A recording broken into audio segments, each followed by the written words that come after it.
Hello, and welcome to my podcast, Good Grief. My name is Dr. Christine Malone, and in this podcast, we talk about trauma, tragedy, and survival. In each episode, I will interview someone that has gone through grief in some way, and we will discuss the impact it has had on their life. By sharing these stories, we hope that others won't feel alone should they be going through similar situations. Enjoy.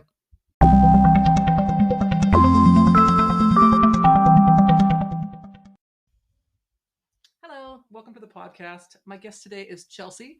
I'm going to give you a couple minutes to talk about yourself. Our episode is titled Overcoming Guilt. So my name's Chelsea Ream. I'm married. I have two girls. One is 6 months, freshly 6 months. The other one is 2 years old. Luna's the new one, the tiny one. And then there's Echo, and she's 2. Like I said, I work for State Farm for sales. Been doing that for 2 years. Before that, I owned a food truck. I actually sold it a week before the first lockdown for COVID. Oh, perfect timing. Ran out of there. I got the check and ran. And then I got into insurance sales. So hard pivot. But yeah, that's... Good move. Yeah. Good move. So you're joining me today, and thank you for coming to talk about an accident that happened with your little sister when you were young and when she was young. So tell us about what happened, if you want to tell us about what led up to it or any circumstances of the event, how it happened. Yeah. So I was about 8. My sister Megan, so I'm the oldest. My sister Megan is the middle. She was about 5. As much as I remember, because our family doesn't really talk in depth about it. We've talked about it like once before, but it was my childhood home, and something happened with the water heater. I guess it just like broke or it was malfunctioning, but my dad had drawn a bath. He's a bath guy. So something happened where it just was very, very hot, like scalding hot. And we didn't know. We were messing around in the bathroom. I did push her in, and it's, and I deal with the guilt with that, but it was like playful, you're just like, I'm going to shove my sister in here and just be mean, and just, it was a joke, right? Wasn't a joke. It was obviously terrible, but I ended up pulling her out too pretty quickly after. I think she was probably in there for maybe 30 seconds to a minute, but within that time, it burned her from, I think it's 30% of her body, like neck down, is 2nd and 3rd degree burns. And my parents were outside. So I had to go. So I pulled her out. I had to run and go get my parents who were outside. And I'm 8, had to tell my parents quickly what happened. And then they wrap her up in a bunch of towels, and like we just drive. I remember my dad's holding her in the front seat, wrapped up. Like I don't even know if we got buckled. I just remember us getting in the car and we went to the hospital. I can't remember which one it was, but I even remember it's like little pieces I remember. And I remember being in the hospital, whichever we were, and I could hear her screaming.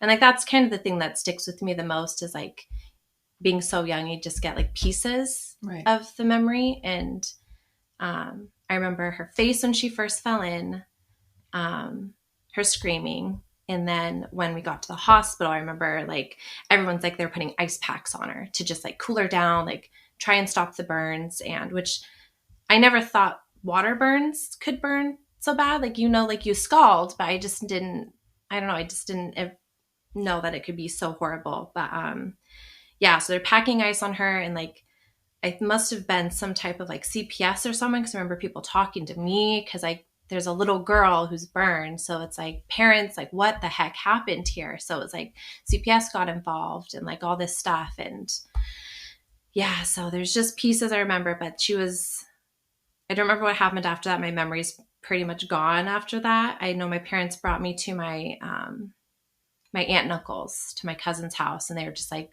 I don't even know if they told them. I think they were like, Megan's in the hospital. Can you watch the girls? Me and my youngest sister, Madison. And they're like, yes. And then they were like in shock, and they didn't want to ask what was going on. I'm in shock. It was just a mess. Yeah, I don't remember it much after that. I just know we were kind of bouncing around houses.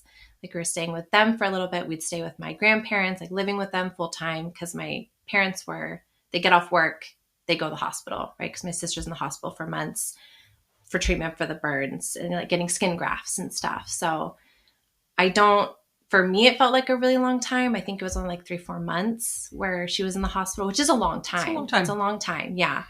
And yeah, so I remember us living in different like relatives' houses. My parents were gone, and it was just weird. Like memories like still come back, and it's just weird and garbled. But yeah, there's just certain points that I remember the most. First of all, how's your sister today? How's she doing today?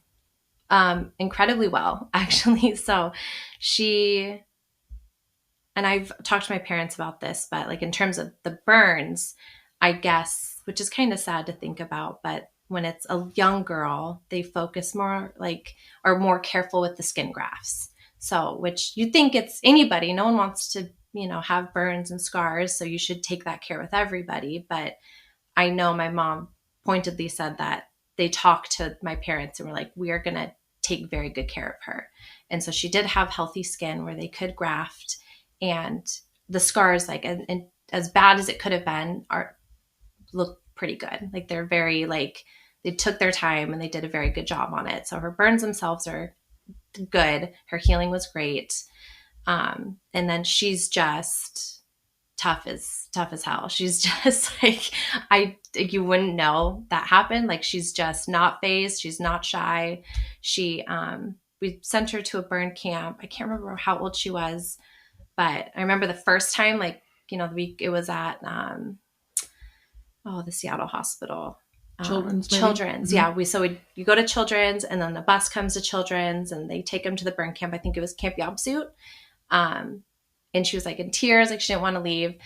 And then of course, when my parents pick her up, she's just like, I want to be there all the time. So it's burn camp. Like it's not like, just like it sounds like, it's kids who've gone through any type of traumatic burn. Mm-hmm. And so she's just like, and they're super normal. Like they're not going to, sunscreen. We're going to do all the fun things. Like you're not going to feel like you're an odd man out here. So I think that also helped with her confidence. So kudos to my parents for doing that and like making sure that she had that safe place. But she's been going there forever. And then she became a camp counselor as soon as she could. And I think they even offered to like have her like have a bigger role in the camp as well. And I think I'm hoping she does it because she'd just be wicked at it. But she's so smart. She's so strong, so tough and kind. And I don't want to say like it helped, like it shaped her in any way, because it was a very horrible, traumatic thing. But she's just tough as nails. Now she's an EMT. Oh, and great. so she's amazing. But I'm sure it shaped her life in a way where she's at a space now where she's been able to give back to people that maybe she wouldn't even have known about had this not happened to her. So how is your relationship with her today? Do you ever talk about the accident, or have you ever talked about the accident, and are you close, maybe compared to your other sister? So it's thinking like when I was going to come on here, I was just like, man, I should probably like talk to Megan about it. But it's like, I think it's just an unspoken rule that we went through this. It was really bad. We might have talked about it briefly at one point, but it's just, we don't talk about it. It's like, she knows how I feel. I know how she feels, I think. But me and Madison, my youngest, have talked more in depth about it because it was more traumatic for her in a different way. So we've talked about that. And she's like, it's a 6-year age gap for me and Madison. So it's just, I don't know, it's just a little different dynamic there. But I've told her about things that I've been felt guilty about, because Megan had to wear jobes. Mm-hmm. And it's just like that really breathable, like second skin to protect the burns and let them heal. And I remember like, oh God, I've told Madison this, and I've never said this to Megan, but if I'd go to like hold her hand or something, and I'd always, like as a little kid, thought it was gross, like just the feeling like it was a big bandage. And I, to this day, have really bad guilt about that. Like just kind of thinking it was gross, like she was gross. And it's like, and I know it was a little kid thinking that, and it wasn't in a malicious way, but it's still like, it's horrible to think about that you thought your sister, like thought about my sister like that. So I've told Maddie this, and I've never told Megan, but like stuff like that, where I don't think I could fess up to her and like look her in the face and say I ever felt that way. But yeah, so stuff like that I've gone more in detail with Madison about, and just like the small memories of like bath time was terrible. And I remember like, 'cause you have to take that off the jobs, and you have to like, now as an adult with children, and I just can't even imagine. I can't believe my parents did it, but just having to like take that off, and it's just crying. Like I just remember crying and screaming because it was just so painful. And then you have to like put it back on, you have to put the ointments on, and you have to do that, multiple times a week. And it's just that, like that memory always sticks to me too. And it's just, the fact that we all came out of it the way we did and like are still as close as we are is like a testament, I think, to my family. Because it's just, I don't know if I could, you don't know how you'll handle trauma, and I don't know how I would do if that happened to my children. How do you think it impacted your family dynamics, if at all? I mean, you're talking about how your parents got your sister into the burn camp, which was obviously really good for her. But how did they deal with the fact of, you feeling like it was your fault, right? I mean, this all happened when you were in the room. Did you feel like your parents treated you any differently after that? There was only one moment, and I have told my dad this, and I felt so we both felt bad about it. But when we got in the car, like how I said, when my dad wrapped her up in the towel, we got in the car and he was holding her in the front seat. He was just like, because they don't know. We're both kids, and they just come into me standing over my sister who's burned and crying and horrible.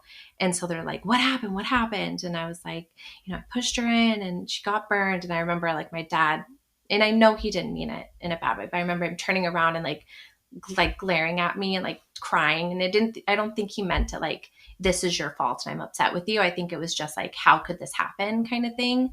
And I've never had any type of negative feeling about that, because I know that he didn't feel that way. But that's the only thing that has ever happened that made me ever feel that way. Besides that, it was just like, it was an accident. You were children. Nothing about it was malicious. But in my whole family, like grandparents, aunt and uncles, like it was always like, they're very tender. Like, that was not your fault. Because I know I pushed her in. Like, I know that action caused that. I know it wasn't malicious, and I didn't do it to hurt her, obviously. But you didn't know the water was hot. No, of course not. But it's like, it's still like, when I say like, oh, I pushed her in, or like, oh, it's my fault, people are always like, oh, no, it's not your fault. Like, it's okay. And it's like, it's not my fault that I wasn't trying to do it like meanly. Like, I wasn't like intentionally trying to hurt her. But I'm not going to ignore the fact that I did cause it, because then I feel like that's just pretending, right? Like, it's not, I'm not going to make up a story saying I had no fault in it, because I did. It just wasn't malicious. It's like anything with an accident, something you didn't mean to happen. You have a car accident and somebody gets badly hurt.